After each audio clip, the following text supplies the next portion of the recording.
Hello, everyone, and welcome back to another episode of Play, Pause, Rewind, our 135th episode.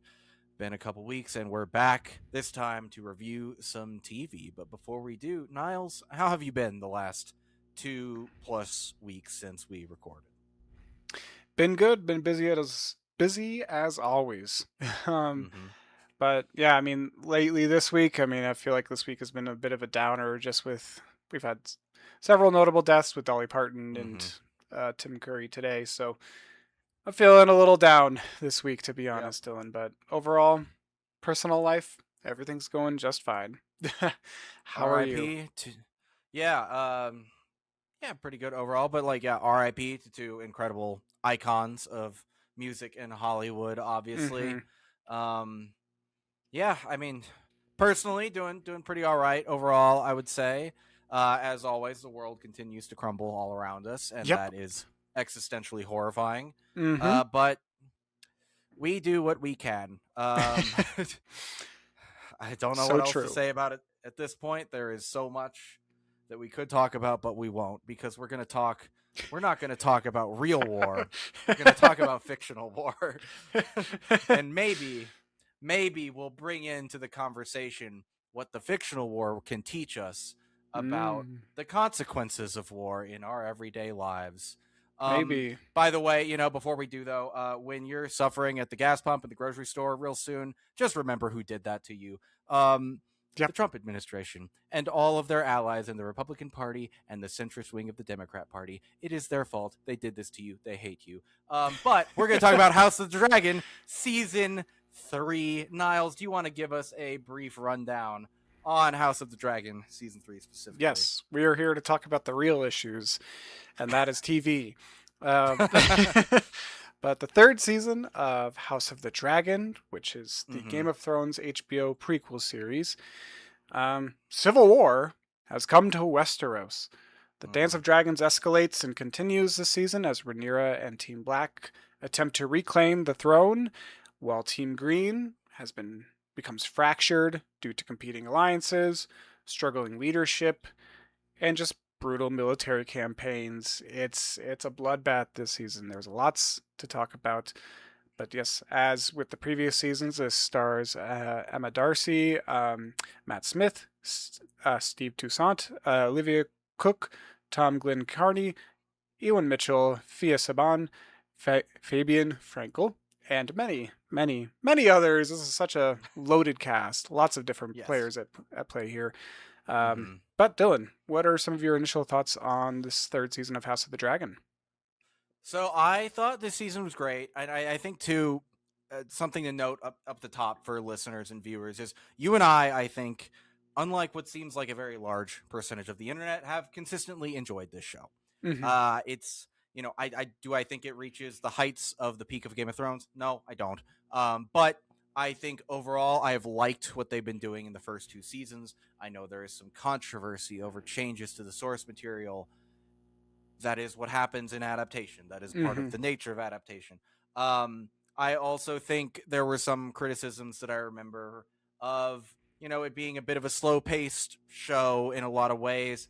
If that was your complaint of this show, I think this season will resolve that a lot. This Yes. is a very fast-paced season with a lot of action, a lot of battles, and a lot of character deaths. The sort of pace of this conflict seems to be much faster than like the War of Five Kings in Game of Thrones Mm-hmm. was, for example. Um, I think the performances, production value, special effects, and music continue to be completely on point. The costume design as well. We get Yes. a lot of really interesting looks for Rhaenyra specifically this Oh season. yeah. Um, yeah, I think if you like House of the Dragon, you will definitely like this season. If you don't, maybe you will, maybe you won't, but I think you should give it a shot. I think there's a lot of really interesting stuff, and I think even some of the changes to the source material Mm. work in terms of character motivation here. Maybe I will feel differently when I do eventually read Fire and Blood. The reason I haven't, for the record, is it is not a narrative fiction. It is an in-universe history of this time period as a refresher, and I would prefer Right. to experience a story in a narrative format. That's why I'm watching the show first, and then I will go read the book. I do own the book. I bought it. Yeah. But yeah. Niles, what about you? What are your initial non-spoiler thoughts on House of the Dragon season 3? Yeah, like you, I think that this is another strong season. We've talked about the previous 2 seasons before on the show. So if you've not listened to those episodes, I encourage you to go check out episodes 46 and 94 of our show, just to get our thoughts on, what those seasons were like. But yeah, overall, I enjoyed the main story arcs of this season. This is full of warfare, dragons, political subterfuge, all those things that, we liked from the previous seasons. But there's more this time around. So I think it definitely delivers on like action and adventure. And there's a lot of emotional gut punches that come along with it too. And like you, I haven't read the source material for this show, so I'm not familiar with all the changes that they made. But I think there's a lot to dissect here within the show itself, and there's a lot to appreciate with it too. The action is incredible, but there's this very intentional message that's like an anti-war message laced throughout this whole show, even from like the beginning, from like season 1. I feel like it's kind of been ingrained into like the DNA of this show, and it's very poignant this season. And so I think it's greatly needed and appreciated, especially in the era that we're living in, where it feels like there's war everywhere in the world. There's atrocities happening all across the world. So we need that message of anti-war, and really focus on like the consequences of war and the pointlessness of it all. Yeah, and I think too, we talked about it in our reviews of season 1 and season 2. Like a lot of what this show is doing with this narrative, and this is, as I understand, it's not really part of the book, but the first 2 seasons of the show really felt to us like Alicent and Rhaenyra were these two, forces who they had this deep connection from when they were younger. I theorize a romantic connection that was never realized, but that's beside the point of this. But it's like they have found themselves in opposition, but even so, they are doing their fucking best to hold together this like dire situation while everyone around them is doing everything in their power to go to war. And we are at the point in the story where Alicent and Rhaenyra have failed. Their efforts to maintain peace are broken, and the war has begun in earnest. But yeah, I think with that, anything else you want to talk about in non-spoilers? Or yeah, I guess just 2 things real quick is just one. I'll just say I'm so glad I don't live in Westeros, because there's so much war and chaos, and just I just know I would be one of the small folk, and just drafted into a war that I didn't want to go to, and then just getting torched alive by a dragon, or just dying instantly. Like that would just happen to me. So I'm glad I don't live in Westeros, honestly. But I will say that in, I think, the previous reviews of season 1 and 2, personally, I was much more aligned with Team Black and Rhaenyra's claim to the throne. I definitely saw her more as like the protagonist of the show, and like I was rooting for her. Like I wanted her to get on the throne. But this season, I feel like my opinions have shifted a little bit. My loyalty's kind of out the window. It's not blind anymore. It's just much more like, okay, I'm taking all of it in here, and now I feel a little more conflicted about who to support or who I really want to see on the throne. And at the end of the day, I just want someone on the throne who's actually thinking about the realm and not just their claim, like like someone who cares about the people and is like trying to help the people and lead, not someone who's just like, follow me because I have a dragon bullshit. Yeah, I think this. Yeah, we'll talk about it more in spoilers, but I think you raise an interesting point. So let's transition into that. But before we talk about that stuff in the story specifically, I think you have a note for the audience. I do have a note for the audience. Yeah, I do. It's I'll get dust off the soapbox, get it out. And spoilers have started, by the way. We will talk spoilers right now. This is spoiler time, but I need to start off with this rant. I'll try to keep it short.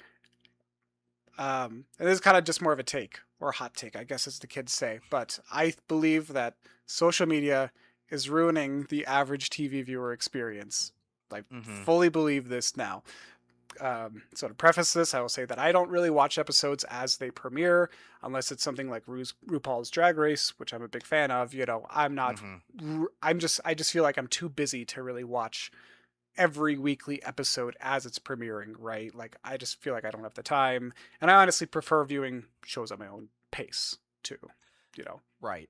Yeah. Well, and like there was a time when when we were in college, we would have like our friend group. Everybody would go over to somebody's house and we would watch the new Game of Thrones. Yep. That was something that our lives allowed for at that time. And I do watch episodes as they premiere or the evening they premiere, but sometimes even in like the hour between initial airing and 2 hours later, when I'm able to sit down, someone has posted a picture of a dead character on Twitter.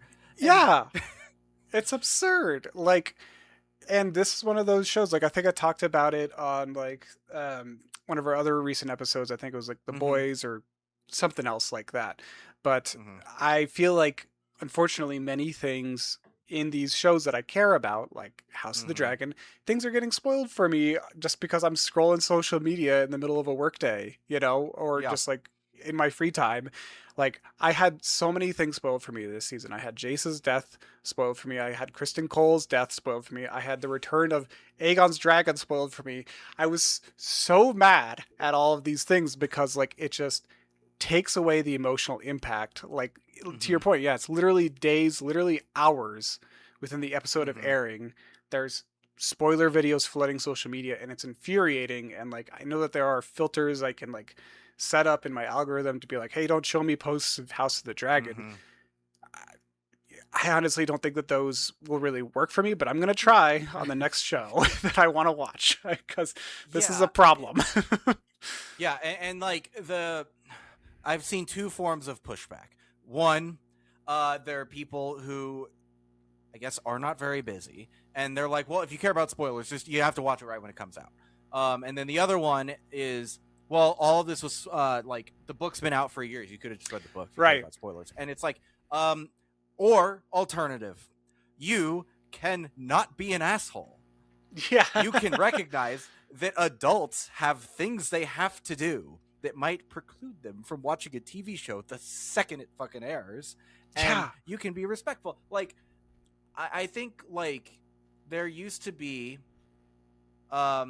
a statute of limitations on spoilers, right? And the way I always kind of thought about it was for like in the, you know, discourse cycle, you know, for TV shows, like wait a couple days, wait until the next episode comes out maybe before you're like doing explicit spoilers. Like, or if you're going to talk about it, just do it in a closed area or do a spoiler tag. Don't post a picture of it or a video of it. Like, and for a movie, you know, like at least wait until the opening weekend is done. Right. Like, are you that fucking eager for social media engagement that you can't wait 5 fucking seconds before you talk about like the new Avengers movie? Are you a baby? Like, it's and I think it is just like social media. It drives engagements and clicks, and that gets more people to follow you, and then they can monetize their Twitter profile, and then they can make cents on the dollar, paid to them by you know, a specific type of guy who owns Twitter. I don't. I also think, and you have more to say on this, but I also think like the fandom for this show specifically, I think is really immature. Just based on the way they talk about the characters and what they do. Like, I don't know. I was on Twitter back when we were watching Game of Thrones, and there were some dumbass takes about Game of Thrones too, don't get me wrong. But like in the heyday of the show, like I don't know, based on what I've seen from House of the Dragon Twitter, if a lot of them would be able to handle the character of Jaime Lannister.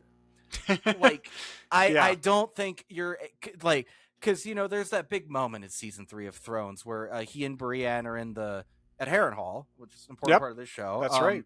In the bats, and you get this like extra information about Jaime's backstory and why he killed the Mad King and broke his oath and all this stuff, and it sets. And in the books, it's the start of you getting his point of view too, and it changes how you see this character. And for a lot of people I see talking about House of the Dragon, I don't think their opinion on Jaime would change because I think they're stupid. Like I think you're I right. think they don't read.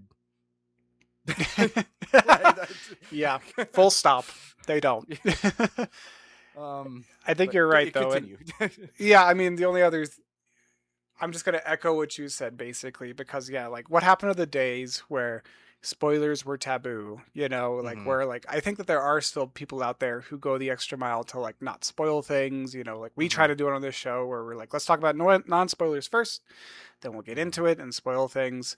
So, you know, there's still people who do that, but like we all used to have this kind of shared social agreement to not spoil major Hmm. details of a show or a movie. Like, you don't walk out of, um, the showing of, the Empire Strikes Back, and you tell everybody, "Wow, Darth Vader's Luke's father." Like, you don't do that. That's just not what people do that or Hmm. did. But I feel like that kind of agreement, it doesn't exist these days, and it's a pain.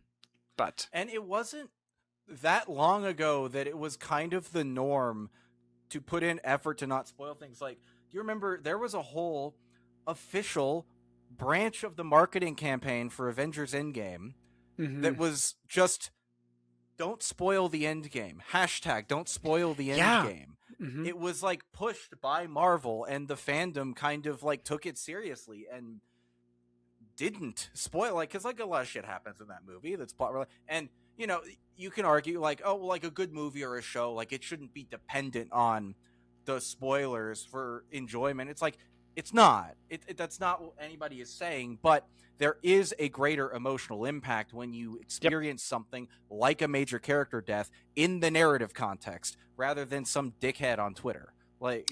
exactly. Yeah, that's what it's all about. It's Because just like I'm having that with you. emotional impact. Jace's death was spoiled for me. Mm-hmm. Because I happened to have plans with friends on Sunday when the show came back, so I wasn't able to watch the episode until Monday. And I had just, like you, I opened up social media at work on a brief break, and there was an image of Jace dead in the water. And I was like, okay, great, guys. So now I'm watching the whole Battle of the Gullet, wondering, when is Jace gonna die? I know Yep. he's going to die. When will he die? And it distracted from the rest of the episode. And it didn't have to happen. Yep. Yep. It just kind of took me out of it a little bit. But Hmm. we'll get off our soapbox now and actually talk about the Yes. fun stuff of the Uh huh. show. Do Yeah. you want to start off with the narrative structure of the season? Yes, just because I think it's a little interesting wrinkle in the pacing of this season, especially. So the first, as I understand it, the first two episodes of this season were meant to be the final two episodes of season two, and you can feel that, right? And I think the Yeah. reasons were we had the writer strike and actor strike kind of back to back a couple years ago, and that Right. delayed production. I think it is related to that. I don't remember all the specifics, but like you can really feel that these were probably meant to be the end of a season. Like the first episode is the classic Game of Thrones episode 9, big battle, right? The war in the gullet. Big naval battle with dragons. It's very fucking cool. We'll talk about it Mm-hmm. later. It's like pretty unique to the series. And then episode 2 is kind of, back in like the heyday of Game of Thrones. Episode 9 would be the big action episode, and then episode 10 is like the more political, intrigue focused fallout from that also Yep. sets the stage for the next season. That those two episodes are like that. Like episode 2 ends on that cliffhanger with Otto's death and Alicent like seeing Rhaenyra on the throne for the first time, right? Um so I get why like that negatively affects season 2 in a lot of ways, even though at the time I disagreed about the season feeling anticlimactic, because I think there was a really interesting character-driven climax with Rhaenyra and Alicent's characters in that Yeah. season. But beside the point. But this like structural thing being accidental, I suppose. Um, Aside, like I actually kind of like how it affects this season's pacing because it creates this really interesting flow to Rhaenyra's early reign. Like in this structure, one week we see Rhaenyra sit the throne for the first time. as queen. She's conquered King's Landing. She takes the Mm-hmm. throne, and then there's this added sense of immediacy because the very next week, in our experience of watching it, we start to see how unprepared she was for this, and like especially after so much grief, and we start to see how she's getting overwhelmed immediately. Like, oh my God, she's still mourning her sons, and then she killed Otto Hightower because she kind of had to. She wasn't expecting him to be there. Allison saw it. Mm-hmm. Oh my God, where's the fucking gold? We're still at war. Where is Aegon? He was supposed to be here. Yep. What is going on? It's like it really just added to this sense of like everything starts falling apart immediately. The cracks are already showing, and she hasn't even been there for a few minutes. And Yeah. I don't know if it would have had the same impact had we had like two years between the cliffhanger for sitting the throne and this. So I think it actually added to season 3 that we got this like weird structure to it, you know? I would agree with that because I think it would have been too long of a break, like from our perspective, like as like the audience, it would have been too long of a break. So then you come back and it's just like, oh, she's just right back into ruling.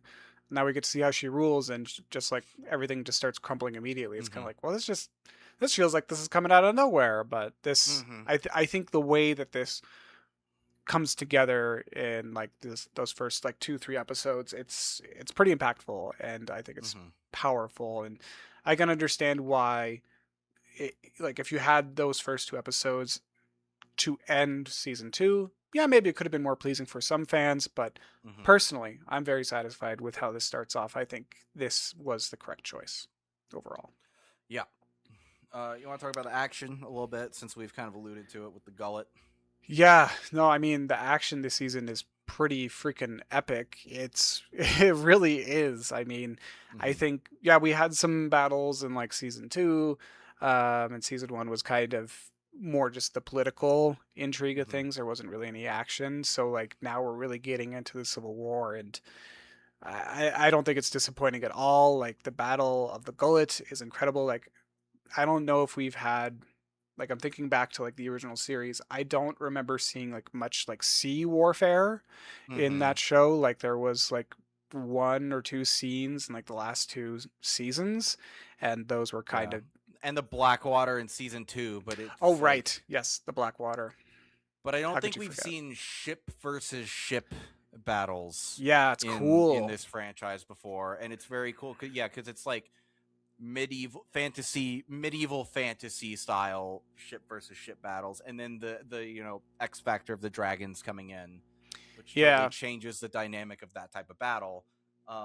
You also get to we get to see some really cool stuff from Lord Corlys, because he's like such an experienced sailor. He has this like gambit through this really narrow pass that sort of allows them to regain control of the battlefield, but also makes him see his home being burned. You have that like fun stuff between him and Alan, where Alan is sort of starting, in the moment where he thinks Lord Corlys is gone, he sees him as his father, I think, for the first time.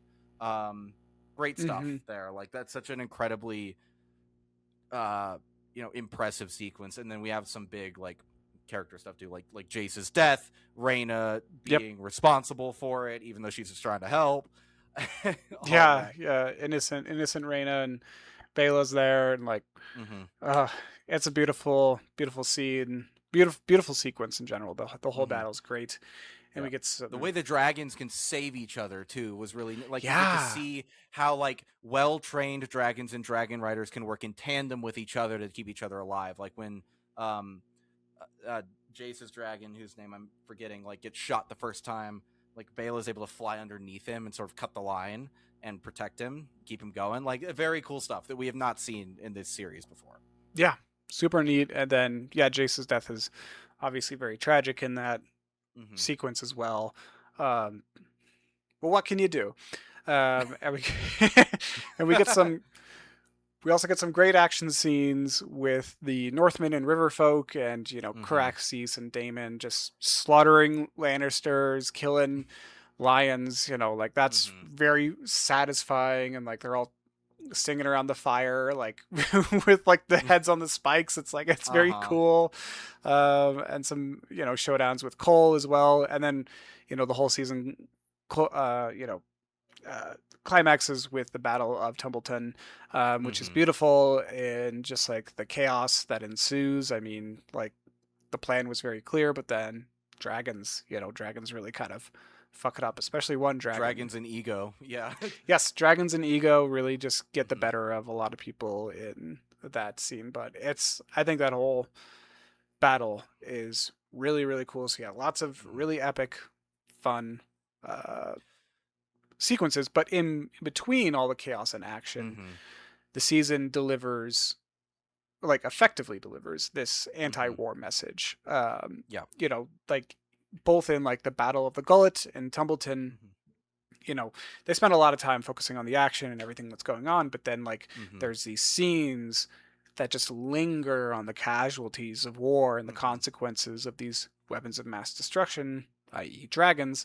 Mm-hmm. And like there's just these scenes where they're just like looking at all the bodies washing up on shore, they're looking for Lord Corlys, and then Mm-hmm. in Tumbleton you see like all the people kind of wandering through the field after they get the dragon friendly fire on them, and they're just like all Mm-hmm. just it's like a scene out of like Saving Private Ryan, where the guy's Yeah. just looking for his arm on the Normandy beach. And that's just kind of what I felt like when I was watching that, just like these people like trying to recover. And I think Yeah. what this series is doing really well here is showcasing the pointlessness of war and how violence just begets violence, and it begets Mm-hmm. violence, and all this death and destruction could have been easily avoided if it wasn't for ego and power maniacs. Right. Well, and the two notes. One, just on the action itself. It's like one nice thing I thought about this season is the diversity of action sequence we get. Right. Like we have Mm-hmm. this naval battle in the Gullet. We have these sort of like guerrilla warfare battles with Cole and Gawain's campaign and the Mm-hmm. Riverfolk and Northmen hunting them, and then we get this big siege battle in Tumbleton.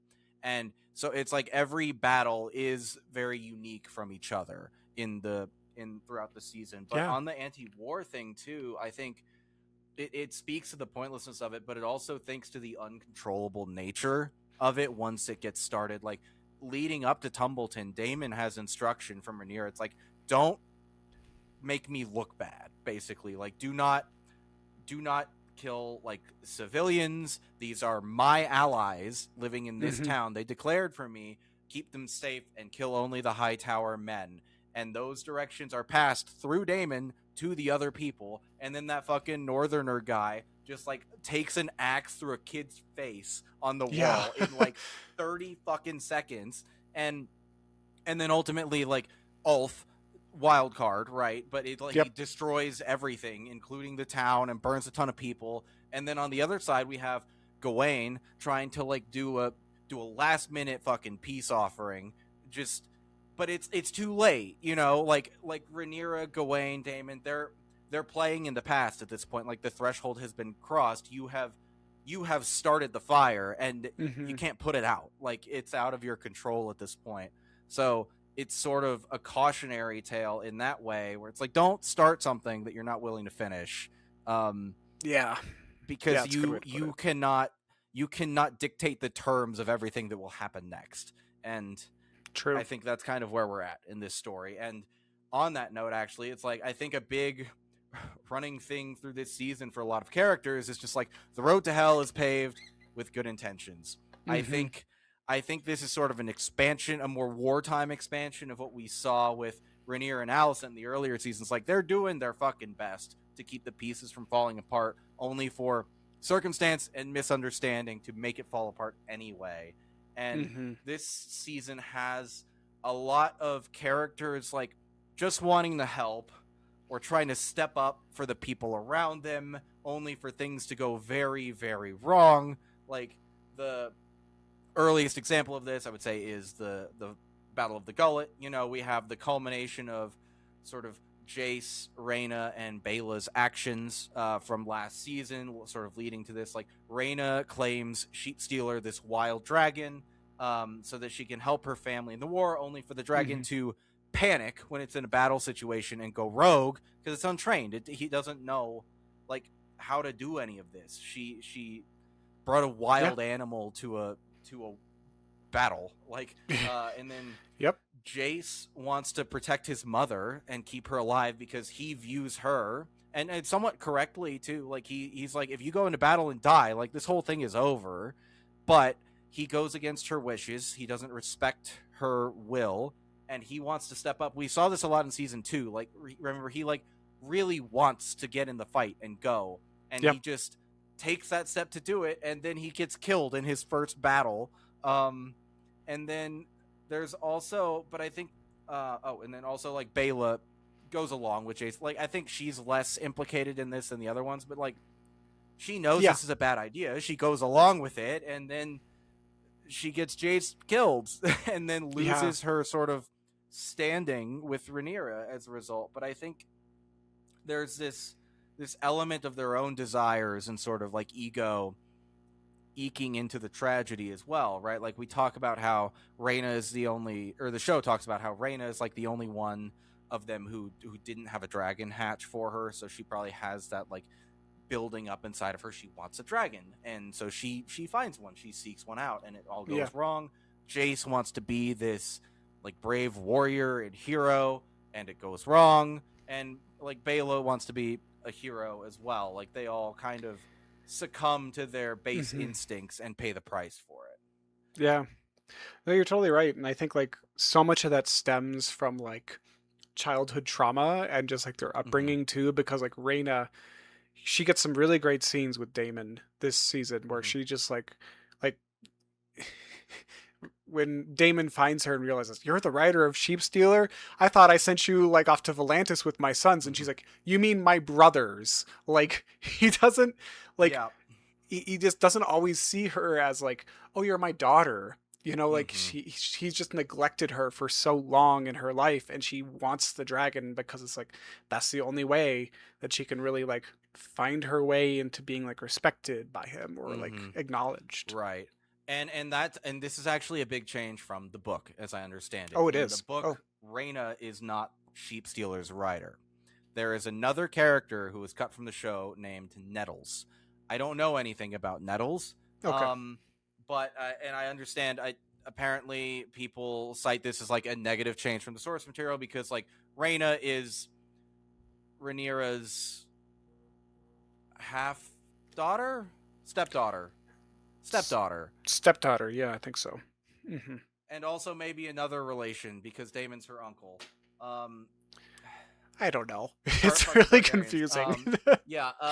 But the point they're making, and I do kind of agree with this, is that Rhaenyra is not gonna like fucking murk Rhaena because she's family and she made a mistake, and so it diminishes the stakes of Rhaena's mistake in this moment. But also, where I think it adds stakes is in Daemon's storyline, because now Daemon is torn between loyalty to his wife / niece and his daughter, and he chooses loyalty to his daughter.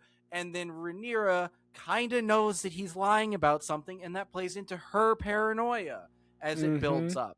And I think it kind of works.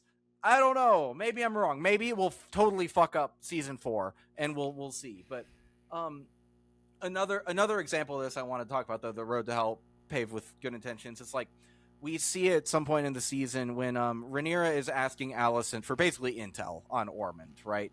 And Darren, because Ormond gives Daemon a fake Darren, and Alicent clocks it immediately. She's like, "Oh, no, that's not him. That's not him at all." And which was such a funny scene, by the way. Olivia Cooke's acting in that, and Imelda Darcy's as well. So good. Like, they were both so funny. They're just like making like looking back and forth between each other and fake Darren. It's like a Scooby-Doo bit. Yeah, it is. Someone made a gif of it, and it's just so funny. But like, Alicent is talking about how she sent Darren when he was a baby to ward at Old Town, and sort of her reasoning. Like, Rhaenyra asked her. This is one of the like few scenes we get of them like almost on the same page, like almost friendly again. You know what I mean? Yeah. And Yeah. Rhaenyra's like, did it hurt you to send him away? And she's like, no, I chose because like I gave Viserys all of these like three Targaryens. I wanted one of my children to be a High Tower, and also like maybe I kind of made the right decision considering how my other sons ended up. You know what I mean? And, Yeah, a little bit. And it's like Aegon, bad guy, rapist. Aemond, bad guy, complete fucking psychopath. Like, yeah, send the kid away. Maybe he'll have a better life. And while there is some truth to that, maybe he didn't end up like his brothers. He seems like he ended up being a pretty good kid. She unwittingly sent him into the clutches of Ormond, who has been abusing him the whole time. Like, oh no. Yeah. Good intentions, but yeah, I don't know if it was the best choice for her son. But yeah, who's to say? Yeah. But speaking about Alicent's piece of shit sons, let's talk about Aegon. Aegon's arc is one of the main focuses of this season. I would say at the end of season 2, if you all don't remember, Alicent agreed to basically hand him over to Rhaenyra for execution in order to end the war. But before she's able to get back and this plan is able to be set in motion, Larys Strong absconds with Aegon into the woods, and they flee, and we pick up with them here. So yeah, it's quite the turn of events. And then after he escapes the capital with Larys, Aegon really, I mean, they have a bunch of different trials and tribulations and come across a couple different groups of people and stuff. They go to Rook's Rest and whatnot, but for the most part, Aegon's just wallowing in self-pity and just hatred for his brother. He's just constantly whining about the events of season 2, and he's in his current position. He's like, I can't believe that my brother would try and kill me. How dare he? Like he's all types of mad, throwing tantrums, and then fair, Yeah, very fair tantrums overall. But he has some very honest conversations with Larys, and he has this one really great conversation that I absolutely love, where Larys just basically lets him have it. Like he's just like, I don't give a shit anymore. I'm going to tell you exactly what I think of you. And his words are so calculated and hurtful, but terribly true, where he just basically tells Aegon, like, you are a terrible, terrible person and a terrible king. And I think it makes Aegon realize how myopic his perspective has been. And it kind of wakens him up to like the realities of how other people look at him. It's a great scene. Love that scene. Yeah, I think part of what's interesting about this too is he got in a slightly less aggressive but probably more hurtful way a similar talking to in season 2 from Alicent. Yes. Remember before he flies off drunk to go to Rook's Rest where he gets burned, she basically, and like Alicent doesn't handle that conversation super well either. She's being pretty vindictive, but the point she's making is like, you did not earn your place here. You were born into it. Everyone else in that council room, they are there because of their merit and their experience, and a wise king would listen to them. Basically insinuating it's like, you are not a wise king yet. You can become one, but you are not listening to your advisors. You are not doing the smart thing, the good thing. And he does not, maybe it's just like the trauma he has experienced since then and the like current circumstances he finds himself in like make him more receptive to that. Whether or not he actually internalizes any of that, I think remains to be seen. Now that he has regained some of his strength, right, in the dragon, like now it's the real test of character, I guess. So yeah, I'm wondering that too, of like how much self-awareness he's going to carry through to the next season. But like, through these kinds of misadventures with Larys and Tywin Lannister, I hope I'm saying the right Lannister, because it's the same guy playing two different characters. I think the other one's dead, right? Yes, yeah, his head was on a spike. Yep. Yes, yeah, he's dead. But, I think like Aegon kind of at a certain point, he's like, I just need to take control of my destiny. Like, Mm-hmm. I just need to reclaim who I am. And this leads to him standing off with this kind of approaching army. Unfortunately, at the perfect time, his dragon comes back to life and supports him and torches his foes, Mm-hmm. which is great. And I like his dragon kind of coming back to life here. Like this was one of those Mm-hmm. things again that was a little spoiled for me, but that's I'm okay with it now. And Mm-hmm. I think that his dragon coming back to life at this time, it kind of mirrors Aegon's journey to an extent where he's like kind of dead to the world, Mm-hmm. but then he's like, nope, I'm not out of this fight just yet. I'm coming back, and I appreciate that. I think it's really strong.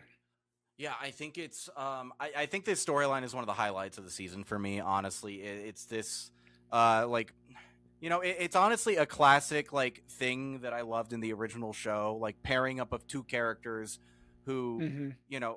found themselves together through circumstance and are traveling around together. I love the dynamic between Aegon, Larys, and eventually Tyland as Yeah, well. me too. Um, I think I'm gonna be interested to see how it plays out in season 4, considering Tyland stayed with him to die and fight off this army, and Larys, making a valid point. It's like, I'm not of any use here. I'm just gonna go. Yeah, Um, what like had he not done that, would his station with Aegon next season be higher than it will be in the story we're gonna get? Did you lose faith at the critical moment? I think is gonna be part of Larys's storyline in season 4, and I'm interested to see how yeah, both he deals with that and also how Aegon deals with that and deals with him. Um, yeah. but and That'll be like interesting. I think important to note, Aegon is still a huge piece of shit. He's not Yes. redeemed in any way, right? But he has grown. I think Hmm. that's um but and I also think you can see how his experiences this season, whether or not he has changed at all, will change how the small folk of Westeros view him. To them, he and his dragon were dead. That was the narrative sent out Yeah, by Rhaenyra's crown, and now they're returned from the dead, a yeah, resurrection, and now this resurrected fallen king is facing up against this increasingly unstable looking queen who just killed the pope. I think we are starting to see how like the you know I know more about how this story ends than I would like to because of what we talked about earlier, but I think we are starting to maybe see how the history of this conflict is going to be written. It's going to be written by mm, how people perceived it to be. And a big part of Rhaenyra's arc, which we're about to talk about, is this sort of um, descent into what at least appears to be madness, right, to the public. Um, so I think just like in yeah, general, I really enjoyed watching the like trio of Aegon, Larys, and Tyland like trying to keep themselves alive and arguing and all this stuff. It was really fun. But Rhaenyra, Rhaenyra's descent into paranoia and tyranny. yeah. After, yeah, go on. I think Quite the this is your note descent. Yeah, actually. I can kick us off with her, but yeah, we've already talked about it, but she lost her firstborn son in episode 1 and then seizes the Mm-hmm. throne in episode 2 of the season. After all of that, she is consistently concerned about usurpers like Aemond and Vagar, Mm-hmm. Aegon, excuse me, and Sheep Stealer. She's like, where is Sheep Stealer? And she's concerned Mm-hmm. about Ormond and like how to deal with the situation in Tumbletown because she doesn't want to be perceived as a tyrant, but Ormond's Mm-hmm. very good with the strategies, very calculated, and he's just like, let's just get her into the situation where it's like you either just have to come in and kill us all one by one with an army or burn us. But then he's also got these other things going on too. Mm-hmm. In the addition, the treasury has no funds to pay the city watch or really remedy the concerns for the small folk. So Mm-hmm. there's like growing unrest and dissatisfaction within the city of King's Landing. And like I said, Ormond's kind of stoking the flames from a distance, through his influence. Many people within the city are starting to question Rhaenyra's legitimacy. You know, there's all this Mm-hmm. graffiti around the city calling her like the Queen of Bastards, and members of the City Watch are being killed who really support Mm-hmm. her. And you know, to make matters worse, you know, the Septon, or you know, she can't really organize a formal coronation because there's no funds Mm-hmm. and there's no food. Mm-hmm. By, you know, a problem that she really kind of created. You know, we're kind of glossing over that because she did the Right. blockade on the city, Mm-hmm. and that's what led to the food shortage and King's Landing. And you know, she can't be crowned, and the High Septon refuses to anoint her. So like, she's just kind of hitting roadblocks everywhere that she's turning, kind of Mm-hmm. setbacks, deficiencies. Um, it's her fact. All these factors are compounding on each other, and you know, I think Rhaenyra throughout the season, she really even starts to begin questioning her own legitimacy. You know, I Mm-hmm. think that she really wants to believe that her rule was preordained because of the tale that her father Viserys passed on to her about, like, you know, the Song of Ice and Fire, like this big Mm-hmm. prophecy that, and she's kind of interpreting it as like, I need to be the one to sit the throne Mm-hmm. because of that prophecy. Like, it needs to fit. And she Right. really wants it to fit. And so she's looking for signs to back up this idea. But again, she's just hitting dead ends again and again, you know? Mm-hmm. Um, Yeah. And like the other detail about it, you mentioned the City Watch being killed, but like that's part of Ormond's plan as well, right? Because the City Watch is loyal to Daemon, but they start getting killed, and then they start lashing out at the public because, you know, and that's what cops do when a cop gets yep. killed. They just like go after innocent people. And that creates animosity with the small folk in King's Landing, which makes Rhaenyra's reign even more tenuous. Like hmm it's yeah, it's like a well orchestrated. It also, like, you know, people who play a lot of strategy like 4X or RTS games might recognize that um there's a logistical difficulty with conquering your enemy faction's capital first, um hmm because if you don't have the proper supply lines or the proper morale and all that stuff, it becomes really hard to govern a place like that. And you have to kind of like, I don't know, like in Total War, right? You're playing a Total War game. It's like you slowly conquer the territories leading up to the capital faction, and then you take it over, and then you build up, and you because you have everything set to be able to, you know, convert the people in the way you need to. hmm And maybe this was a bad plan. Maybe it wasn't such a good idea. I don't know. it was kind of working a little bit. Like, I think it was smart. And you know, I think that once Aegon kind of is revealed as like not being Mm-hmm. dead, like he's risen again, Rhaenyra really takes a turn, you know, Mm-hmm. in that final episode, because like it's just crazy. She pulls like a 180, like an episode like 3 or 4, I can't remember Right. which one, but she's like handing out bread with a smile to all the small folk. It's like a photo Mm-hmm. op, you know, right Yeah. in front of the a great sept of Baelor. And Mm-hmm. but then by she pulls a 180 by the end. She's dressed in all chainmail. She's Mm-hmm. killing the Pope, and she's claiming her reign was prophesized in Latin in front of everybody. And it's just like, holy shit, you are nothing like you were a week ago. What's going on with you? Like, Right. Yeah, and what I find interesting about this arc though is that she's like, she isn't really out of line about a lot of the stuff she's dealing with, right? Like she's yeah. immediately thrust into an impossible situation very shortly after a massive amount of loss and trauma, along with like everyone around her constantly undermining her specifically because of her gender. And I think that specifically speaks to the costume change. Like they talk about it in the inside the episode. I think it's the episode after Jace dies, but she like takes the dress that she was wearing and just starts cutting it. And then she Yeah. starts dressing in a more masculine way because she's trying to project an image. But all that being said, like she's not doing a good job either. Like she's set up for failure, but she is failing. And like the kingdom is still completely in war and everything's falling apart. She's hmm looking increasingly more unstable, culminating in the rant you mentioned in High Valyrian, a language that most of the people she's speaking to do not understand, about this prophecy she believes to be about her. it's not about her, which Mm-hmm. we know, but she doesn't, and Damon doesn't. They think but it makes her look fucking insane. Like it's, Mm-hmm. and I already touched on this when we were talking about Aegon's arc, but like both of them having these sort of parallel arcs is sort of going to be reshaping and sort of, or like it's going to be how people remember them, right? Mm-hmm. Rhaenyra appears to conquer the throne and descend into madness, as Targaryens sometimes do. Aegon appears to have this hero's journey of resurrection.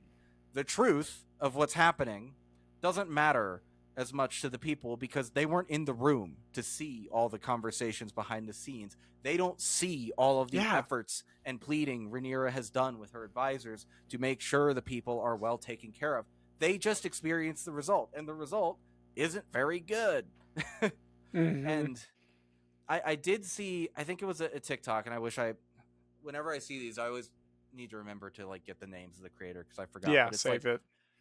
um, this person mentioned that like if you're watching House of the Dragon and Rhaenyra's sort of arc here, her descent feels a little hollow or derivative.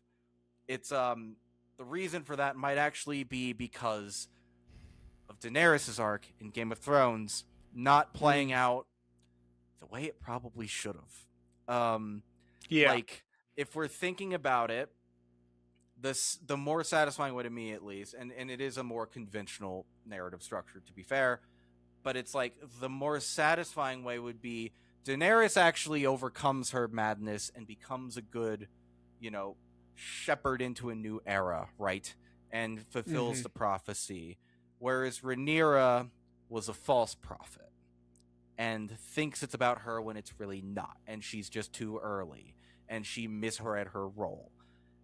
I think what does hurt this show a little bit is how often they bring up the prince that was promised prophecy and, you know, tie it to Daenerys because the ending of Game of Thrones, especially the ending relating to Daenerys, is Yep. pretty universally hated. It's not good. It's not a satisfying ending to that story. Yeah. And this, I think, is on the trajectory to have a more satisfying, if more tragic, conclusion because we can kind of see how this is going to play out. We don't know the specifics yet, but we're seeing the arcs forming. We know where these characters are headed, and Mm-hmm. I think Rhaenyra will fail. That's kind of like my perspective. It's like I don't Yeah. think this shit's going to work out, and I feel that will feel satisfying because the pieces are being laid well, especially in this season. Like this was a pretty good person who was probably a little too arrogant, but ultimately, like through the circumstances of her life and the foolishness of her father and the scheming of those around her, Right. ultimately like descended into this paranoia that results in her ultimate like failure to achieve what she wanted to. That's a good arc. That's a good character journey right there. Absolutely, Like that is. I so. like that arc. I think that's much more satisfying than what we got with Khaleesi at the end, unfortunately. Yeah. um, yeah. Well, and I think I appreciate you bringing up the original series too, because that kind of works into our next talking point, which is Mm-hmm. I feel that all the candidates for the throne at this point that are on the board are incredibly flawed. Mm-hmm. Um, I think back to the original series and from the moment that Ned Stark's head is chopped off, you just Mm-hmm. hate the Lannisters. I think you probably hated them even before that. Mm-hmm. Like the Well, Lannisters. Jamie pushes a kid out the window in the first episode. Exactly, yeah. So you probably hated them from that moment. Yeah. Um and even like when Joffrey was crowned, it's like Mm-hmm. I think it's pretty clear from that moment on, like who is the antagonist, like who is the Mm-hmm. antagonistic house, and who are your protagonists. Like we're all rooting for the Northmen, the Starks. Those are our protagonists. We want to see them win, and we want to see the Lannisters, specifically Joffrey and Cersei, lose. Um, For now, that's like how the show yes, starts. Yeah. that's how the show starts, and I mean, things happen along the course of it, but like I think Mm-hmm. it's much more black and white in that show for me.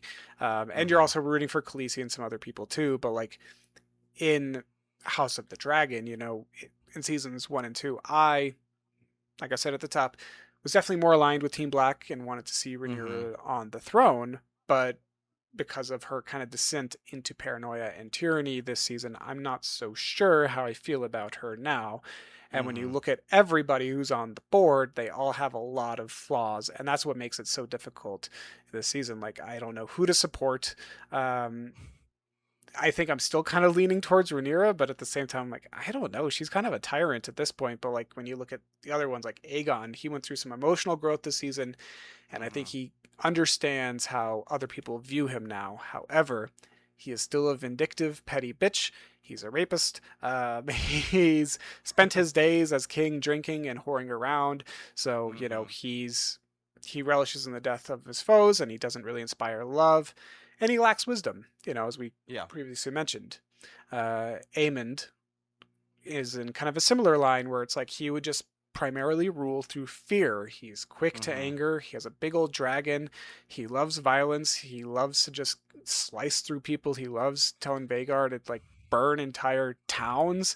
He's a Mm-hmm. kinslayer, or at least perceived to be as one. Attempted. Yeah. Yeah, attempted kinslayer, and he grew this season too, which we'll get to in just a minute. But I wouldn't say that he would be a fair or just ruler. He would just kind of rule through cruelty and malice. And Mm-hmm. Rhaenyra, I think she does possess the wisdom needed to rule, but you know, she's shown this season that she still makes impulsive decisions. Based on fear or emotions, and Mm-hmm. her mind is just kind of becoming increasingly clouded by paranoia, Mm-hmm. distrust, and she's kind of on this fast track to tyranny right now, especially after killing the Pope. That'll do it for you. And then you look at like the only other one who's really on the board right now is like Darren, Mm-hmm. who I feel has probably received some quality education from Ormond and Gawain, which is important for leadership too. But I think he's made it pretty clear that he doesn't want to be king. He has no intention Mm-hmm. of it. He doesn't really care who sits at the throne. And it's like maybe he's not as great of a candidate as we would like too. So what I like Right. about all of this is just like there's no clear bad guy or antagonist now. I feel Mm-hmm. like everyone has kind of committed some terrible deeds. Nobody's hands are clean, but unlike the original series where it's just like, yeah, the Lannisters, you're just kind of the clear baddies at this point. Um, Yeah. so, yeah. Yeah. I think too, and I mean, like, I guess in the original show there was always like Tyrion, who people rooted for from the start. But Yes. it's like they Martin in the books and Benioff and Weiss in the show, like, we're giving you enough information early on to not like be fully loyalist to one or another. But it's like, yeah, people. I remember the year after graduating, I was on a trip in Australia and New Zealand with my family, Hmm. and we were at a little pub, and there was just a group of people across the pub. Every time they went to take a toast of beer, which was very often, one of them yelled out, "The King of the North!" And then all of them did it. And they did it like 20 times. So, yes, there was a fandom There was a allegiance time. to House Stark. Um, Hmm. but, yeah, I think what you're getting at with the rulers, I'm forgetting my point. God damn it. No. I remembered. But in our review of season 1, many years ago now, we talk about Viserys. And I think our point was, he was kind of a dumb fuck up, definitely a bit of a pedophile, but he did his best, Yeah. and Yep. he did his best, but he fucked it up. And it's like, you know what? No, he didn't. What a fucking idiot. Like, dude, like you live in a patriarchy, and you said that your daughter is going to be the heir. Great. You got to stick to that, man. You cannot remarry. You cannot have more children. What the fuck is wrong with you? Like, Hmm. you're already pushing this society to a limit that they're not comfortable with. You have to be locked in for the rest of your reign Yep. to make sure this happens. And he was not at all. Like, Nope. and I know, like, Otto was kind of manipulating him a little bit and like dangling Alicent as bait, but like, dude, lock in. Like, come on. Yeah. Just repeat 4 years that Rhaenyra is your heir. Lock in allegiances like you did early on, but then you fucked it by immediately getting married and having sons. Then you're gonna cast it into question. The fuck is wrong with you? Like, Yeah. No, he really did not think that one through. no, he didn't. Not at But all. at least there was peace during his reign, more or less. So that's a good thing. There was. And then within hours of him dying, Yeah. it all fell apart. Everything went to shit so fast, we had no idea. Ugh. Good times. Oh man. All right, Harrenhal 2, Electric Boogaloo. Aemond in the earlier seasons, we kind of see how he is very clearly like copying Daemon. Yep. And he does it again with character experiences. You know, Daemon went to Harrenhal, has some weird conversations with Alice Rivers. Aemond goes to Harrenhal and has some weird conversations with Alice Rivers. Maybe he has a little bit more with her too. Mm-hmm. Yeah, it's an interesting little experience that they like mirror each other here, and you know, I think both characters in their experiences at Harrenhal, they have significant growth as characters, right? Like I think that this haunted hall has really changed them in very, I'll say, positive ways in a way. You know, when Daemon before he came to Harrenhal, he was in season 2. He was really struggling with his own role in Rhaenyra's reign. You know, like he, I think, was feeling a way of like, well, I should be king. You know, or like he wanted people to see him as the king, but like through like his, you know, drug experiences there, and all that stuff. Like he came to realize, like, no, it needs to be Rhaenyra because of the my vision, what I've seen, like she's the only one who can stop what's coming to the north. So when he left, he clearly understood his allegiances and his purpose, and he became incredibly loyal to Rhaenyra. So he was a changed man. And Aemond, in a similar way, came to Harrenhal thinking that he was a kinslayer, attempted kinslayer, you know, he was cold and unfeeling. And, you know, he kind of had like put up this wall around his humanity, and he was kind of blinded by his own desire to fight and destroy. And by the end of season 3, I think he's kind of acknowledged some of those mistakes, and he's become a little more human, a little more in tune with his humanity through this experience, which is saying a lot. Yeah, he also like finds himself more in allegiance with his brother, his king that he's pledged to, which is a mirror to Daemon's arc last season. Side note, I love the delivery of Aegon telling him he's alive. Yeah. Like, I'm alive, imbecile. Like, it's so funny. It's like a child, but it's so good. I love it. Yeah, I like Aemon's weird little arc this season. The relationship with Alice was weird as fuck. Yeah. Not as weird as him trying to make out with his mom, but you know, yes, Targaryens, this is their thing, I suppose. They're so weird. They're so weird, but weird. Yeah, but and then we get the reveal that like Alice Rivers, I guess, is like hundreds of years old. She's been there the whole time. And she has some dragon eggs. I don't think they're the same ones Daenerys gets, because there are 4 of them, and they sent 3 of them across the Narrow Sea last season with the little kids. Yes, they did. So I think those are the ones that Daenerys gets. I don't know, but yeah, whatever. I'm curious what they do with these dragon eggs, but I'm just gonna. Small side note: I don't have any ill will against Harrenhal. I'm just a little tired of seeing it, because I feel like we've been in this location so many times. I feel a similar way about King's Landing, where it's just like, this world is so vast, Westeros is so big, and Essos is even bigger, and it's like there's so much to explore. There's so many different locations we could go to, so it kind of feels wasteful to not explore them. But at the same time, it's thematically appropriate for the show, and the character arcs themselves, and the narrative's already been written. The ink is dry, so to speak. So, you know, can't change the past. I mean, words spoken like someone who's never had to budget a TV show. I know, right? Why don't Miles, they go to more places? the sets are built. Stay put. Let us save some money. Come on. We can't Yeah. afford another trip to Australia. If we can't do it, man. It's just not going to work.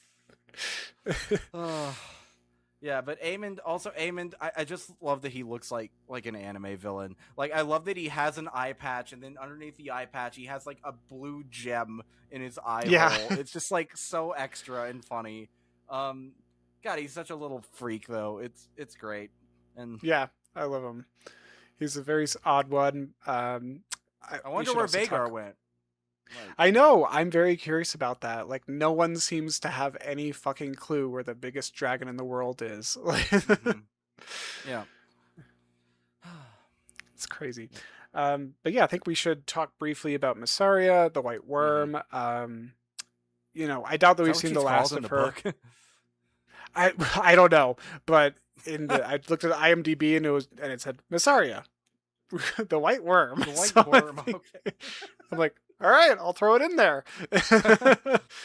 When she starts this third season, she is Rhaenyra's trusted confidant and advisor. She's on the Small Council. And there's like this underlying sexual tension that's been there since the last season, and they finally hook up, which is great, good for them. But then Rhaenyra forces Massaria out of the Small Council and the Red Keep, and is like, you got to get on this boat, go away from King's Landing, you're out of here, because I think Rhaenyra was feeling too vulnerable and was like, I can't allow this to continue. Like, I need to do something about it. But I think that through this action, she's alienated one of her strongest allies, because I think what I appreciated about Massaria this season was how she honestly was like the only person at the table who's speaking up for the small folk. Like when Daemon's like, oh, the small folk are fucking stupid and they're killing my city watchmen. She's like, yeah, maybe they wouldn't have attacked the city watch if the city watch weren't being fucking cops, like just being terrible people. And like, right. Massaria's like clearly on like kind of this mission. Like she has this conversation with one of her friends in the throne room at a certain point where and she kind of talks about like her vision of what she's trying to do, and it didn't start off this way, but she's like kind of trying to worm her way into the inner circle and create systemic change for the commoners and from within the system. And I really appreciated that about her. But now that Rhaenyra's abandoned her, I know that she's going to turn the people against their queen.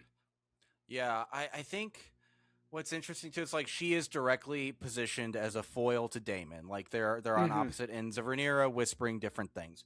And like Massaria, I think is interesting because I don't know. I don't fully buy what she's selling anymore, if you know what I mean. Like I and maybe I need to rewatch the first two seasons to remember exactly what her arc was, because I don't entirely remember. But that scene that you're talking about with her like friend in the throne room, like I think it's at least playing with the idea that maybe she's gotten too into the inner circle and she's voicing all the right things that say she's on the side of the common people, but maybe not.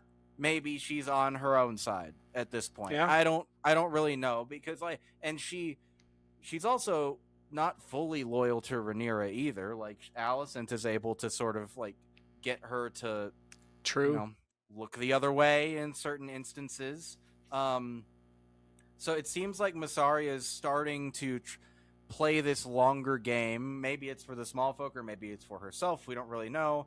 I did think it was like darkly funny though that they like have their hookup thing together, and then the next morning all the servants come in. It's like, bye, you have to go away now. Like, she's just like, what the fuck? What happened? Yeah. Like, but even the servant is just like, I don't know. I think the problem is that she overplayed her hand though. Like Rhaenyra chose Daemon's way of things. She trusted him to lead her operation in Tumbleton, and she recognized that Massaria had positioned herself in opposition to Daemon, so she chooses Daemon's side of things. Massaria's out. That's that's probably what her thinking was. And also, Yeah. yeah, she probably doesn't fully trust her either. Like, I don't know. It's a Yeah. interesting I, development for sure. yeah. I'm interested to see what role she'll play next season. Mhm. Um, One character who is not coming back next season is Sir Kristen Cole, unfortunately. Mhm. Everybody's fan favorite character.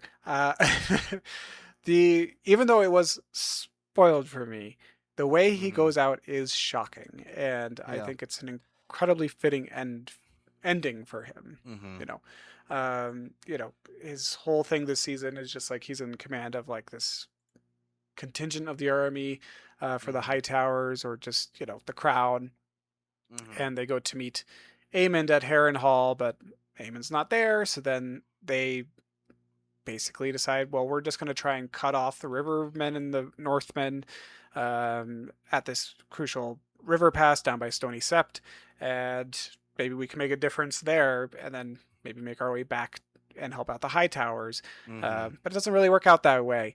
Um, Cole expects to go out in this big kind of climactic duel because he claims to be the greatest fighter the realm has ever seen. Like he's Mhm. thinks he's he thinks he's the hottest shit ever, and nobody else before him was ever close to his skills or abilities. And I think that he thinks because of his experience, because of all the people he's killed and everything that he's done, the service that he's put in for the realm, Mhm. that he deserves this hero's death, but instead he gets shot full of arrows, like classic Game of Thrones style. Yeah. Well, I think too the other part of it is he comes like he's from some level of nobility, right? But he's not like from one of the Yeah. great houses. He can only ascend so far, and he sort of recognizes like he was the sworn sword to Rhaenyra. He was her personal Kingsguard when she was younger, and then Hmm. he sort of developed this thing with Alicent where it seems like he fell in love. She did not. For her, he was just like sexual like liberation after having to have sex with Viserys for so long. Um, Hmm. and then also like when Gawain offers him a spot in his house, like he's like, dude, just fucking stop. Let's just go to Old Town. You can like be one of our guys. And it's just like he sees that as an insult, and I think he feels like he's owed this big climactic duel, but also I think he feels it's all he can really achieve at this point. It's like Yeah. I cannot I will not live long. I will not have my own house. All I can be is part of a story.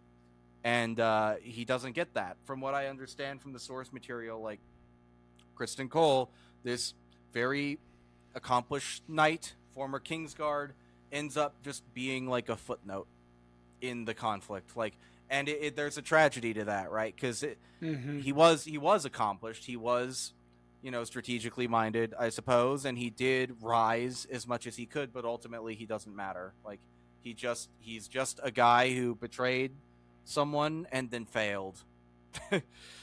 True.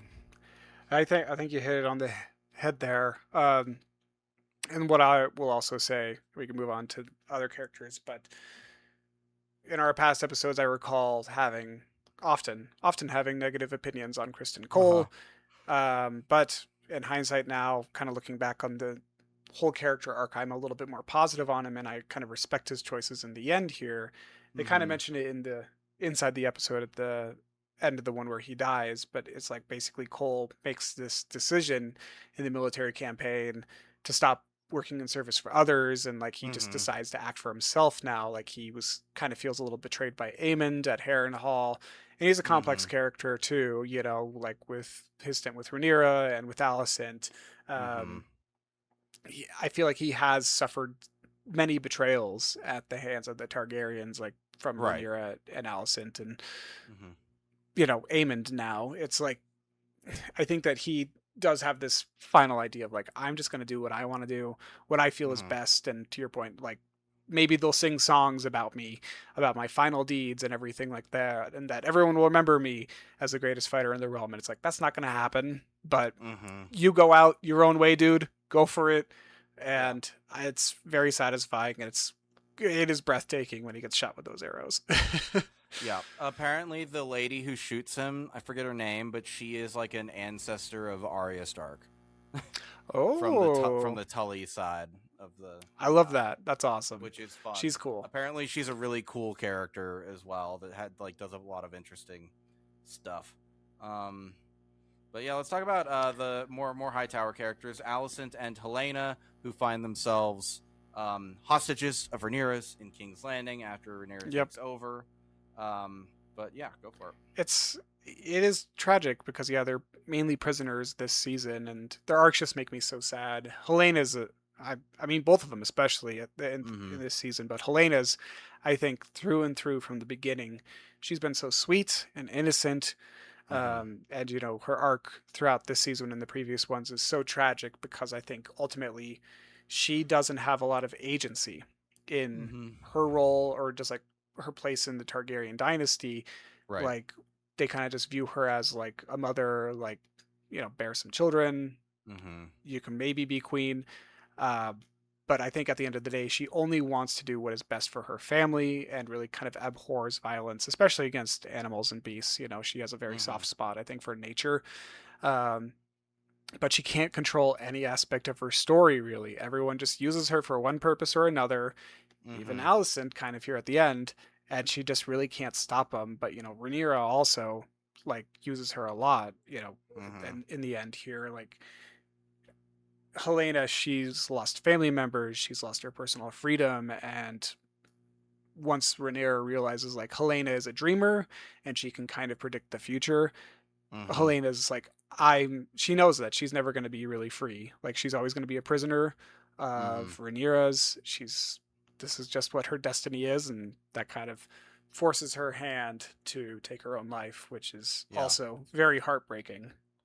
It is, and I think like her being pregnant too is an additional complication this season, which I think is interesting. Also, that there's that really sad moment where she asks Alicent, like, "Why did you marry me to my brother? Like, did no other lord want me?" And there's sort of like I guess it's like for Alicent, she was never given any choice in who she would marry. She married the king, and I think Alicent accidentally passed on a lot of her like the imprisoned nature of her life to her daughter just because she never had any choices, so she didn't think to make those choices available for Helena. Because she's very true. Never was offered that. And also Alicent is very young still too. Like Alicent and Rhaenyra aren't old in this show. I think they're probably like early 30s, right? Early 30s, maybe 40s, something like that. Maybe they still 40s, got kind of childbearing years left, I think. But I think Aemond is supposed to be 16 in the show, so I think like fuck. That dude looked like he's 20. Oh, he looks like he's like 35 because the actor I think is like that. He's always with his shirt off. I'm like, that's not the body of a six. Whatever, but to your point, I mean, I think also Alicent is like such a tragic character throughout the entire series too, because I think we talked about this in the past 2 episodes on the show, but she is kind of imprisoned in like this life that her father kind of forced her into, and she has to, especially this season, she's forced to make these really impossible decisions about the lives of her family. She had to do it last season as well, and it's kind of like this, she's stuck in this Sophie's Choice situation about like the lives of her offspring time and time again. It's like first she has to like follow through on her commitment to Rhaenyra about like, okay, yes, you can kill my firstborn son, as long as it will bring this conflict to an end, I'll give you King's Landing, I don't really care. But then that doesn't happen, and it leads to her father's death. And then she has to go to Harrenhal to kill her son Aemond, which is fucked up in general. And she follows through on that, but it's like she doesn't fully kill him, unfortunately. But it's good for the story ultimately. And I really feel for Alicent this season because she is this prisoner in a cage of her own making, but also like she also didn't make it. Like the men in her life really kind of made this prison for her, and Right. the even though she's followed through on like her commitments to Rhaenyra and like delivered so much, done so much for her, Rhaenyra still continues to like make accusations against her. She continues to demand more of Alicent, and it's like, my God, has this woman not given enough? Yeah. Well, I love that one scene where she comes in. It's another like funny eye acting moment from Olivia Cooke. It's like Rhaenyra storms into the room. She's like, "Where is all the gold?" And then Alicent's just like, "What do you mean? What do you mean?" like, it's like Why are you I've been asking here. me? I've Yeah. been in this room. like, yeah. No, Alicent I think is a really tragic character, and I will like fans of the book still just fucking hate her, man. And like, look, I when I read Fire and Blood, I feel like I will probably hate that version of Alicent too. This is a different character, man. They made an Mhm. adaptational choice. She's a different character than the character in the book. She's way younger. She had a friendship with Rhaenyra when they were kids. Apparently, none of that shit's in the book. It's in the show. Different Mm, character, engaged differently with this character. Um, exactly. I think, and another element with her though of like things just not going according to plan.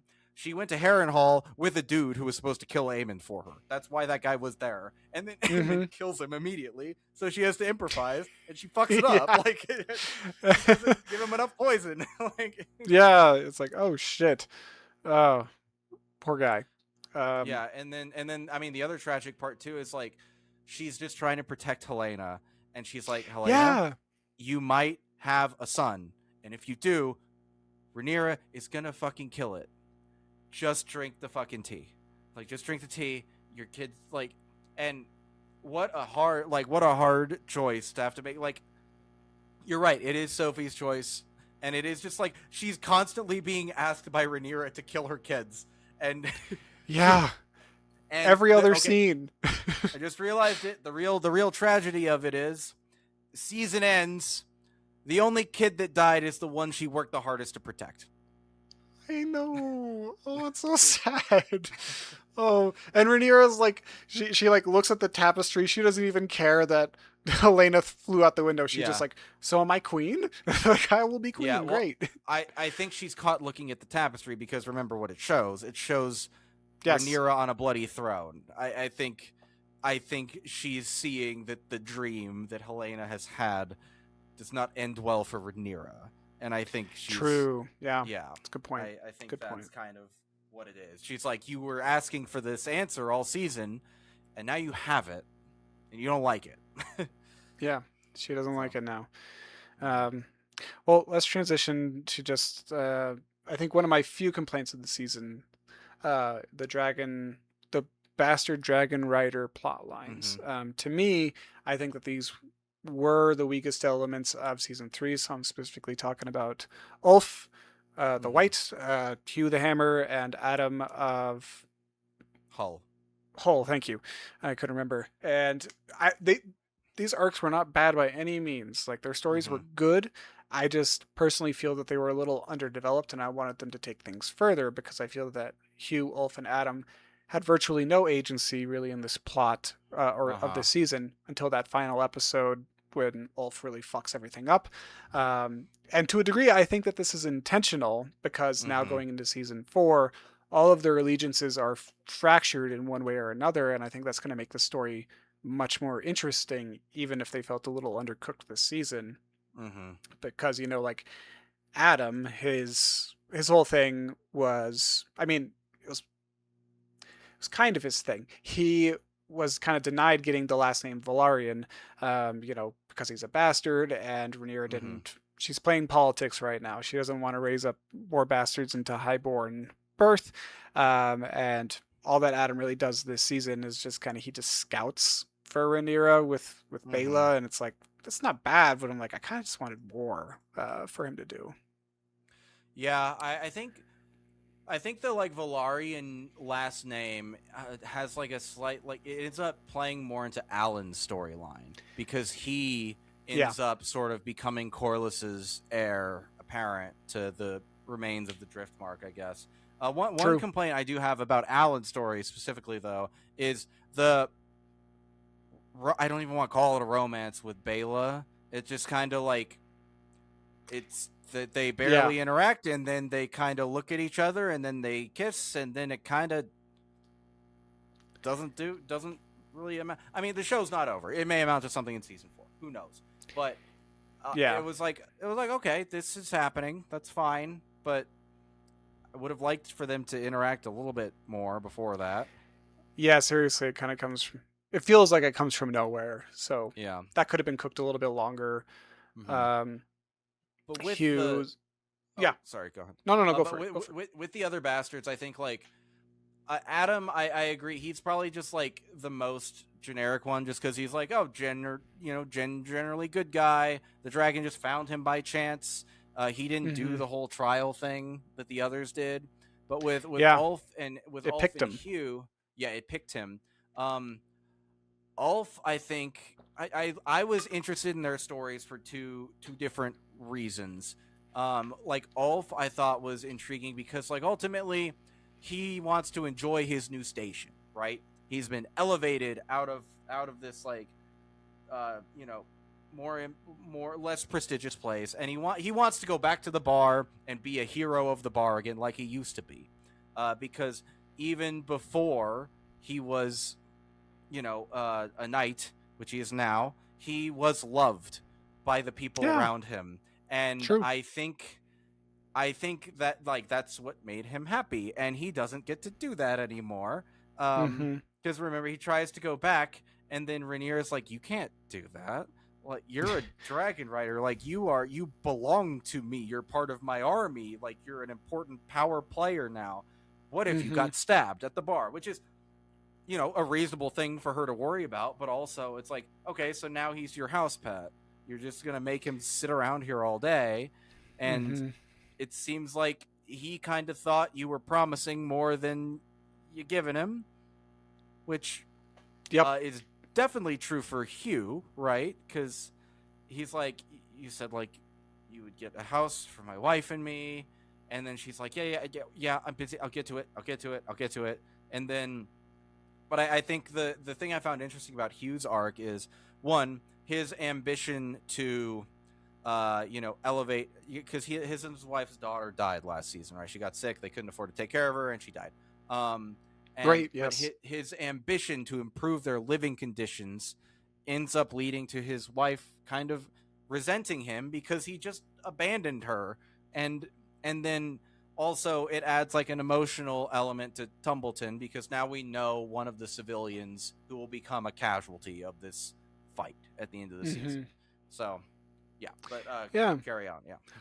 Well, no, those are all really good points, and yeah, I think with Hugh, it's just like I wanted a little more from him. Like, there's got to be more Mm-hmm. layers to these characters. They were introduced really well in season 2, and then this season, he's just kind of trying to save his wife from Tumbleton and the chaos there, but he ultimately fails. And so I Mm-hmm. think it's setting him up for like a much more interesting arc next season. Mm-hmm. And then Ulf, he was just kind of wallowing in self pity for a lot of this season, but then he becomes a turncloak, royally fucks up Tumbleton, and I think his arc was the most interesting of the three to me.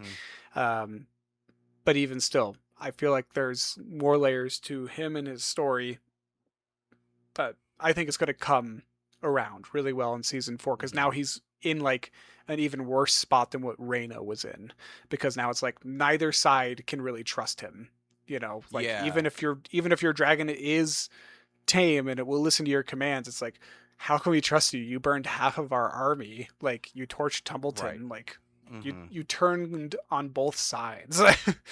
Yeah, I mean, I think I don't see Ulf lasting more than 2 episodes in the next season, right? Like, No, yeah, he's I toast. think like, he's throwing his life away at the end here. But I think they talk about it in the inside the episode. It's like the reason he turned on Rhaenyra's cause was because he felt disrespected by Daemon. Yep. Because Daemon publicly humiliates him in the street, and then the reason he ultimately also turns on Ormond and them is because when he gets too drunk and falls asleep taking a shit and isn't at his post, Ormond publicly humiliates him, and at that point he just like very literally goes scorched earth. He just kills everyone, and I think that's that's like him signing off, right? He's like, yeah, fuck it all, I'm done.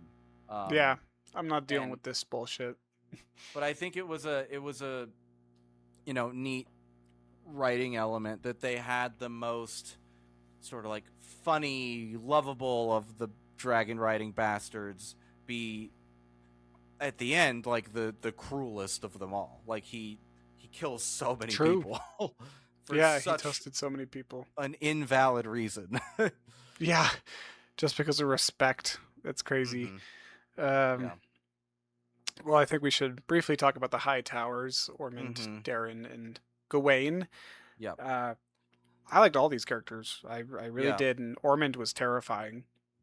Yeah, I thought it was a really interesting dynamic here, and two of the three characters are new. We saw Gawain briefly in season 2, but Ormond and Darren are both new characters. Darren has a young dragon um, that is, like, big enough to ride, but probably not gonna be a huge impact in like this war. Mm-hmm. But yeah, Ormond was really terrifying. I think like his sensitivity to odors was a really interesting character quirk that Alicent gives to Rhaenyra and almost, leads to a successful assassination plot. Mm-hmm. But Gawain is, observant. And I think they talk about it in the inside the episode, but like Ormond is sort of like he has his way of doing things, but Gawain is more socially adept and savvy. Yeah. Like it seems like he goes to the tournaments, he knows the knights, so he also knew that those men weren't the Baratheons because he met them or he saw them somewhere else, and also Yeah. there was some other thing he picked up on. But he's like the observant one, and I like that. Like Darren and Gawain have this sort of alliance to help each other deal with Ormond's abuse, but also it seems that Ormond and Gawain they're not friends or allies, but they recognize that they're on the same team and they can Mm-hmm. work together in an interesting way. And yeah, and Ormond is like, he's a terrifying figure, and he's a different type of sort of villain for this series. Like he is a classic abuser, he will, reward and praise in certain moments, but you say the wrong thing, he's going to fly off the handle and he might hit you or he might scream at you. And he's just, you don't know what you're going to get with him. I thought everyone here was really well performed as well. Yep. I'm excited to see more of Darren and Gawain. Obviously, we won't see more of Ormond because he's stabbed up the ass and burned alive by a dragon. Great sequence. That was a great Mm-hmm. sequence. Yeah. Yeah, great characters. Love them all. Yeah, I think to close out the episode, Mm-hmm. do you want to Yeah. bring up your point?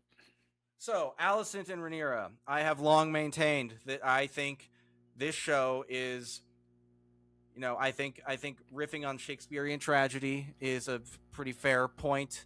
I think that's pretty apparent in what's going on, right? Like it's due to just some small misunderstandings here and there, a potentially like happy and strong family is ripped apart, resulting in the death of this dragon-backed dynasty. I have also maintained, though, that it is somewhat specifically with Alicent and Rhaenyra riffing on Romeo and Juliet, where they are two people who I think have romantic feelings for each other or did, and they just keep like missing each other in like what they're trying to do, and that results in the tragedy. I think you can see a lot of that chemistry, especially in the younger actresses who played them in the first season, but I think there are hints of that throughout.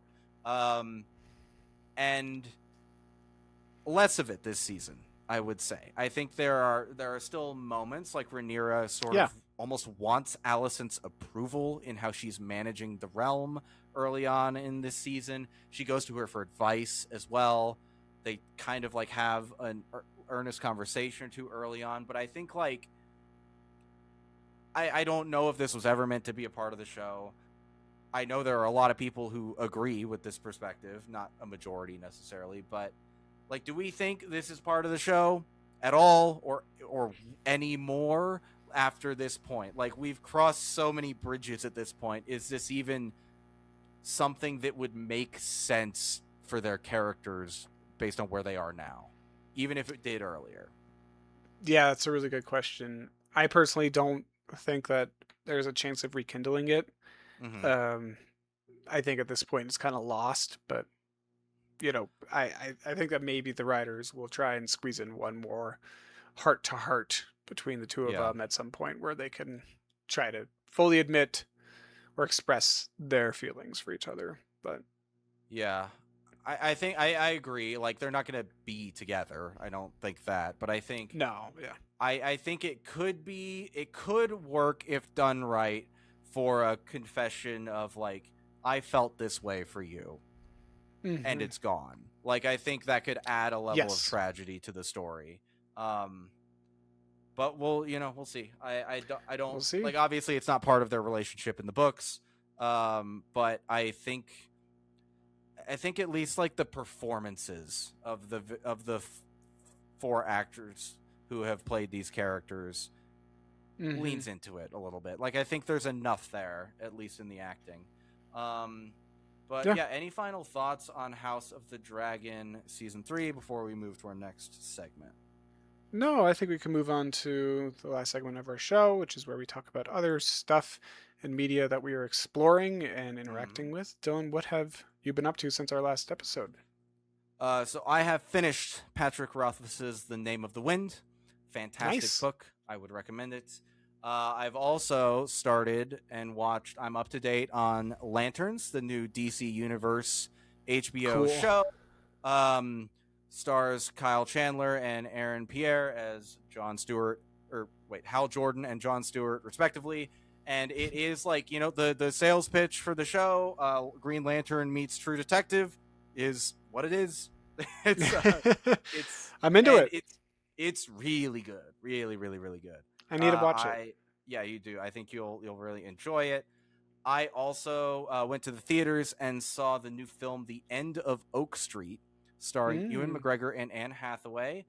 Basically, the premise is there's a family who lives in like an American suburb in the 1980s, and then for whatever reason, their neighborhood is transported back into the dinosaur times, and they cool. have to survive and find a way home somehow. And I thought this was really good. Like I had no expectations for it but Hmm. it's like it felt like Jurassic Park meets Jumanji, like a classic late Cool. 80s, early 90s adventure movie. And it's not going to blow your mind in any way, but it's like if you have a craving for that style of movie, you should go watch this. And I won't Nice. spoil the story at all, but there's a moment of acting Anne Hathaway does. Like something happens, and the way she reacts is so like viscerally human that it was upsetting. Like it's not a dram. Wow. It's just a. You can't really explain it without going into a spoiler for the movie, but it's just like Yeah. there is a way people would naturally react to something in occurring in their life that most movies go in a different direction from. And Hmm. she really leans into like what I think is a more honest depiction of this emotion, and it just really Cool. struck me. uh Also, Yeah. I've watched and finished the presumably final season of My Adventures with Superman, the little like animated Superman show that Oh stars yeah. Jack Quaid. Really fun. It's just like, if you have kids today who like superhero stuff, just show them the show. It's good. It's good It fun. looks cool. Yeah. And then I have started reading Children of Dune, the third book in the Dune franchise. Ooh.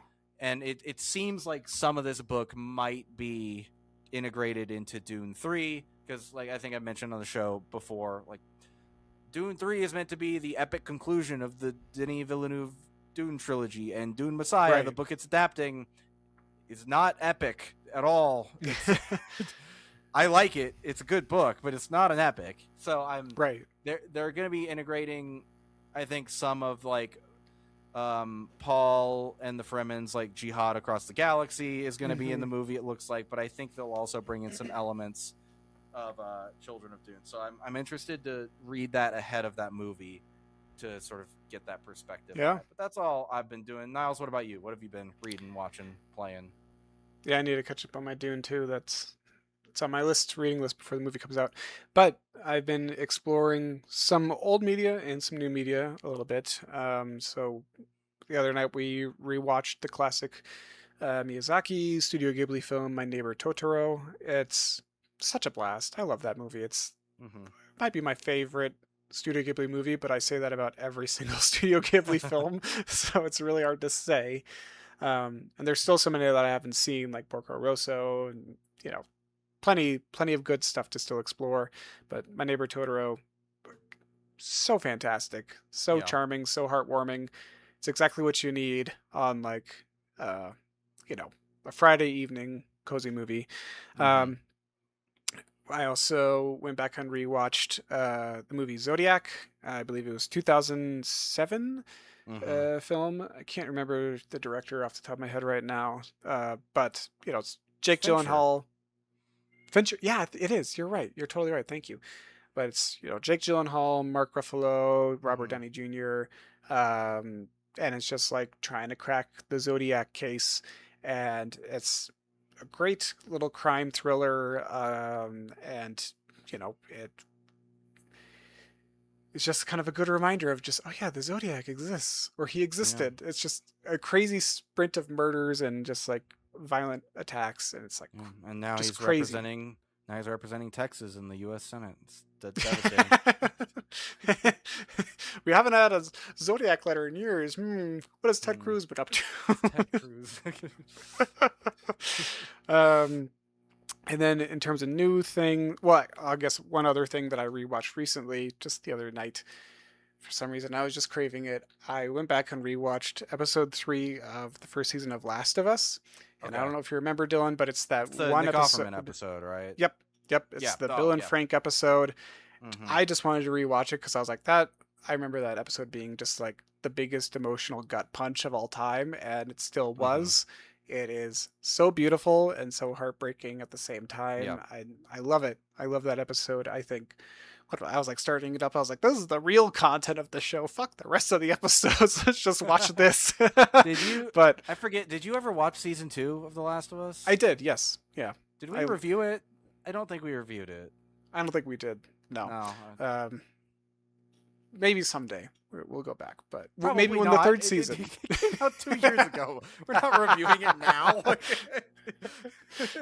Maybe when the third season comes out, we can talk Okay, about it all yeah, together. we can do a mini review of season 2. Yeah, we'll kick it off with the season 2 recap thing. But Mm-hmm. yeah, that episode itself is beautiful. I love it to death. In terms of new content, I finally watched I think it was 2025 Nora. Mm-hmm. I think that's when that movie came out. Beautiful film, amazing. I can't believe I put it off for so long. There's so Mm-hmm. much yelling in that movie, but I was not expecting it to be as funny as it was. It is hilarious. Yeah, it takes a turn about what, like, It 30 does. minutes in. It's like you're like, oh, this is not what I thought I was going to be watching at all.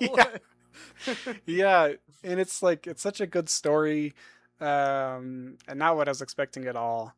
So I don't want to spoil anything about the ending or Mm-hmm. any of the details about it, but beautiful movie, so emotional, and I'm still thinking about it. And I've just started watching Ted Lasso from the first Nice. episode. So far I'm liking it. It's funny. It's got a lot of heart and humor to it. So probably gonna keep going with it, but very slowly. Yeah, it's a very Yeah, wholesome show. yeah, All right. very good show so far. Cool. All right. But Well, I think with that's gonna do that, it. yeah, that's gonna close us out for this week. I think I don't know what's coming up next. Like, maybe Resident Evil is coming up soon. There's a couple things we could Oh yeah, talk about soon, but we'll figure it out. yeah, we'll figure it out in between next episode. Thank you all for watching and listening. We really appreciate it. We will be back in about 2 weeks for whatever we're reviewing next. Stay safe out there. Take care of your friends and family. Yeah. And Niles, until next episode, where can people find you online? You can follow me on Instagram at Niles Got No Styles, and you can find me on this podcast right here, just about every 2 weeks. Dylan, what about you? Where can people find you online?